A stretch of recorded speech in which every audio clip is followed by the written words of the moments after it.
এই হামলাটা হয়েছে মূলত এলাকার সন্ত্রাসীরা পুলিশের উপর হঠাৎ রাত্রেবেলা আতর্কিত গুলাগুলি শুরু করে।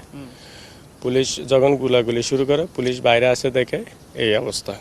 তখন পুলিশ নিজের জান এবং সরকারি মালামাল রক্ষার্থে পুলিশ এদের উপরে টিয়ার শেল নিক্ষেপ করে।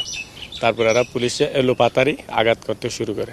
তারপরে তারা ওইদিকে কোনো সুযোগ না পেয়ে সোজা এদিক দিয়ে আইসা মানুষ ধরেন না 800 থেকে 1000 মতো মানুষ নিয়ে আইসা ডাইরেক্ট এটাতে হামলা করি তারা ক্যাম্প ভেঙে ফেলেছে। বোলডোজার ভাঙছে এবং আপনার ওই সন্ত্রাসীরা এই বোলডোজার আশেপাশেই অবস্থান করছিল, যেন তারা এদের কথা হচ্ছে একটাই, এলাকায় কোনো পুলিশ থাকবে না, এরা রাজত্ব করবে।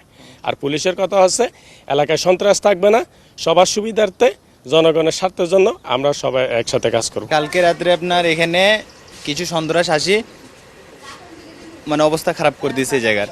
আমরা ভয়ে এক জায়গাতে লুকাইছিলাম, কিছু মানুষ ড্রেনের ভিতর ছিল, পরে পুলিশ আসি উদ্ধার করছে আমাদের। সবগুলো আপনার ডাইরেক্ট ফায়ার করছে, পুলিশও ফায়ার করছে, সন্ত্রাসও ফায়ার করছে। এখানে হঠাৎ করে একটা ট্রাক আসছে, আইসা স্কেলেটার নামাইছে, নামায় ভাঙতেছে, মানে অনেক বেশি ভাষায় গালাগালি করতেছে।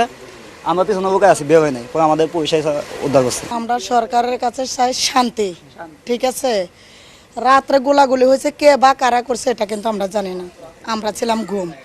আমাদের বাচ্চারা আওয়াজে কাঁপতে কাঁপতে সকালবেলা র্যাফ আসি আমাদেরকে ছবি তুলে নিয়ে গেছে ঘুমের থেকে উঠে। ইয়াসিন রে বার করে কোথেকে ইয়াসিন রে, আমরা তো ইয়াসিন রে চিনি না।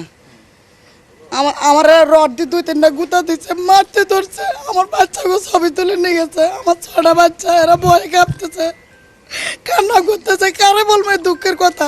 আমরা বহুত জ্বালা যন্ত্রণা সহ্য, অনেক জ্বালা শৈলে সহ না, কত আঙ্গ মাল সামানা আঙ্গ দেখি লুটপাট করি নিচে কে নিচে আমরা ধরতে আর চিনি না। পুলিশ ক্যাম্প থাকুক, আমরা শান্তি চাই, আমাদের শান্তির দরকার, আমরা ভয় ভয় থাকি না। এখানে গোলাগুলি হয়েছে।